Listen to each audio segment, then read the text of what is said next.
This is One Sentence News, a daily podcast featuring 3 news stories with a sentence-long summary and 1 sentence of context apiece. I'm Colin Wright. This is a sponsored message.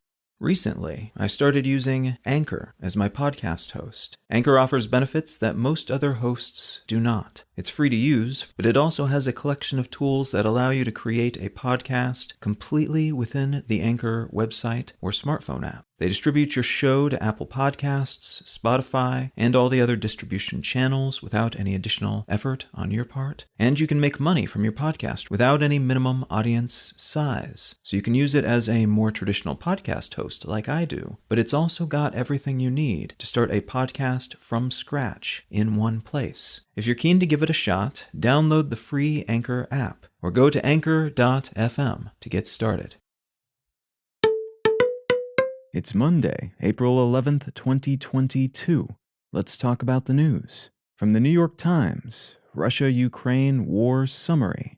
A Russian missile attack has reportedly killed at least 52 and injured more than 100 people trying to flee the Donbas region ahead of an escalation in Russia's movement into the area. The Russian government has announced it will shut down the local offices of 15 foreign NGOs, including Human Rights Watch and Amnesty International. The Russian government has swapped in a new general to oversee efforts in Ukraine, and the credit ratings agency Standard & Poor's has downgraded its assessment of Russia's ability to pay back foreign debt to selective default, indicating they think the Russian government will be forced to default on their debt in the near future. There's increasing speculation that Finland might join NATO soon, as local support for the idea has skyrocketed since this time last year, and since Finland has the longest border with Russia of any country in the EU and was invaded by the Soviet Union early on in World War II. So there's a chance if Russia did decide to start invading other countries beyond Ukraine, Finland could be on its short list of early targets.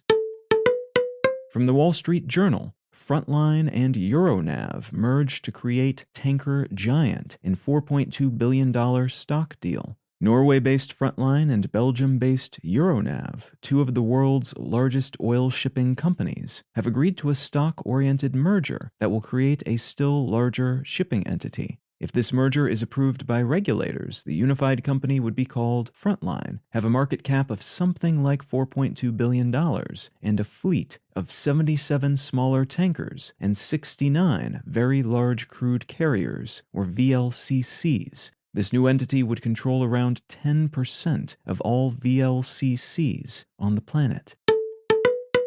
And from Deutsche Welle, Germany conducts nationwide raids on neo-Nazi groups. Around 800 German police officers in 11 out of 16 federal states participated in raids on German far-right extremist groups last week, and these raids included searches of 61 locations and the arrest of 4 people. Those arrested were accused of being members of terrorist organizations or members of criminal organizations, and all were connected in some way to neo-Nazi groups or splinters of such groups, which themselves have been connected to the murders of immigrants and government workers and efforts to stop the rollout of COVID-related restrictions early on in the pandemic. If you're finding some value in One Sentence News, consider leaving a quick review wherever you get your podcasts and/or sharing the show with a friend. You can find out more about this show or subscribe to the email version at onesentencenews.com. And you can support this and other related projects, like the Let's Know Things and Brain Lenses podcasts, at understandery.com.